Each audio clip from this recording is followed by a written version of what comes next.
जय माता दी दोस्तों। माता रानी आपकी सारी मनोकामनाएं पूर्ण करें और आप जीवन में खूब सारी तरक्की करें। इसी के साथ आज का जो वीडियो है वो मैं शुरू कर रही हूँ। दोस्तों, आज की वीडियो में मैं बात करने वाली हूँ सर्दी नवरात्रि या नवरात्रि के दौरान अगर आप पीरियड्स या मासिक धर्म से गुजरते हैं तो आपको कन्या पूजन करना चाहिए या नहीं करना चाहिए। कन्याओं का जो प्रसाद है वो आपको बनाना चाहिए, नहीं बनाना चाहिए, क्या करना चाहिए, कैसे करना चाहिए। आज के वीडियो में संपूर्ण जानकारी जो है वो आप सबको देने वाली हूँ। तो चलिए शुरू करते हैं आज का वीडियो और जान लेते हैं संपूर्ण जानकारी। देखिए, सबसे बड़ी बात नवरात्रि की। नवरात्रि जैसे कि आप सबको पता है, सर्दी नवरात्रि का आरंभ हो चुका है। माता रानी जो है वो विराजमान हो गई हैं और नवरात्रि में अगर कन्या पूजन जो है वो ना करवाया जाए तो पूजा अधूरी मानी जाती है। इसलिए किसी के घर की परंपरा के अनुसार सप्तमी, अष्टमी, नवमी वाले दिन जो कन्या पूजन है वो किया जाता है। सबके घर की परंपराएं जो है वो अलग अलग होती हैं। बहुत सारे लोग अष्टमी की पूजा करते हैं तो अष्टमी वाले दिन कन्या पूजन करते हैं। बहुत सारे लोग नवमी का पूजन करते हैं तो नवमी वाले दिन कन्या पूजन करते हैं।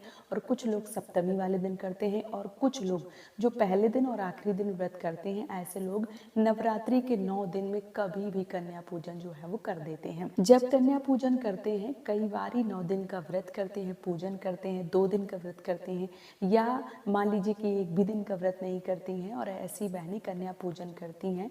और कन्या पूजन का मान लीजिए उन्होंने कल का एक मुहूर्त निकाल लिया कि कल उनको पूजा करना है और आज वो मासिक धर्म से गुजर रही हैं। या बहुत सारी ऐसी बहनें जो 2-4 दिन हो चुके हैं, अब उनको लगता है कि प्रसाद बनाना चाहिए, कन्या पूजन करना चाहिए। तो मैं आप सबको बता दूं, सबसे पहले मासिक धर्म जो पीरियड्स है, जो रजस वाला धर्म है, वो एकदम से प्राकृतिक है, नेचुरल है।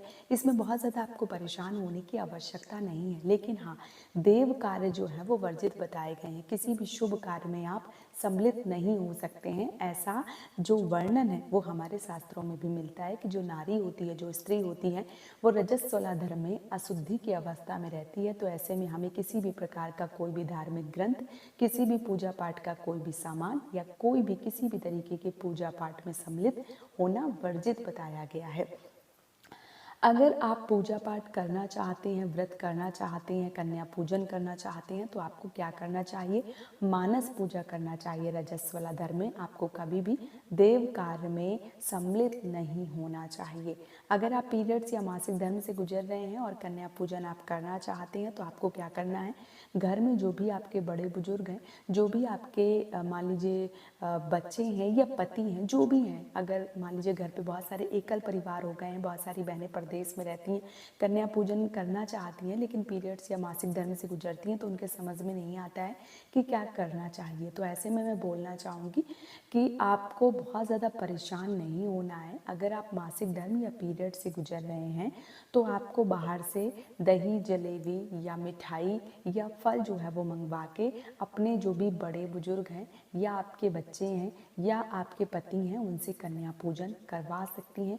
आप मानस पूजा करवा सकती हैं। किसी भी तरीके की कोई भी मदद जो है वो ऐसी अवस्था में नहीं करवाना चाहिए, क्योंकि साक्षात रूप से माँ के 9 रूप आपके घर में विराजमान हुए हैं और आप उनकी जो एक तरीके से भोग है, प्रसाद है या उनका सत्कार है वो अपने घर में कर रही हैं। तो आपको अपने जो भी पूजा पाठ के कार्य हैं उनमें सम्मिलित नहीं होना है।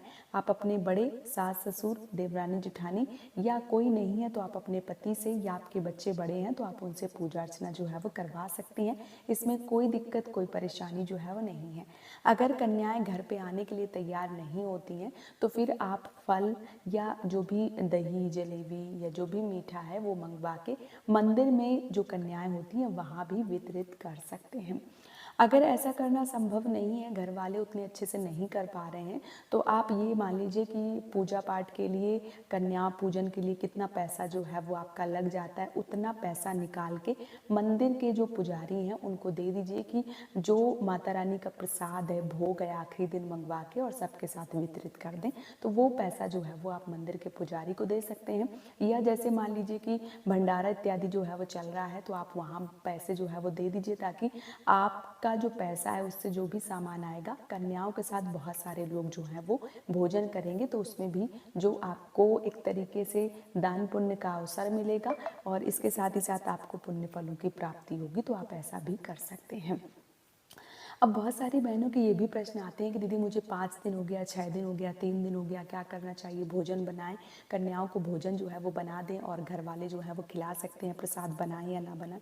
तो देखिए 3 दिन तक तो नारी अशुद्धि की अवस्था में रहती है। 3 दिन तो आपको कोई भी कार्य नहीं करने होते हैं।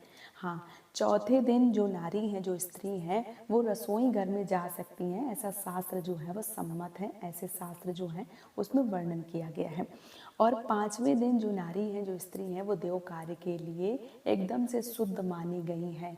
लेकिन अगर आप पीरियड्स या मासिक धर्म से गुजरते हैं तो बहुत सारी बहनें, उनको पता होगा कि बहुत सारे लोग 5वें दिन पूरी तरीके से शुद्ध साफ नहीं हो पाते हैं। तो ऐसे में आपको पूजा पाठ या भोग प्रसादी जो है वो नहीं बनानी चाहिए। लेकिन अगर आप पूरी तरीके से साफ हैं, स्वच्छ हैं, आपके बाल वगैरह धुल गए हैं, तो आप पूजा पाठ का जो भी सामान है वो बना सकते हैं, कन्याओं को भोजन करवा सकते हैं और जो पूजा है उसमें सम्मिलित हो सकते हैं। इसमें कोई दिक्कत, कोई परेशानी जो है वो नहीं है। तो उम्मीद करती हूँ कि आपके मन का ये संशय जो है वो इस वीडियो से मैंने दूर कर दिया होगा। अगर वीडियो पसंद आया है तो मुझे सपोर्ट करें, इस चैनल को सब्सक्राइब करके और वीडियो को लाइक करके और अपने रिश्तेदारों में शेयर करके, ताकि ये जानकारी जो है वो उन तक भी पहुँच सके। और अगर वो भी ऐसी परिस्थिति से गुजर रहे हैं तो वो भी आसानी से पूजा पाठ जो है वो कर सकें। आज का वीडियो यहीं पे समाप्त कर रही हूँ दोस्तों। जय माता दी।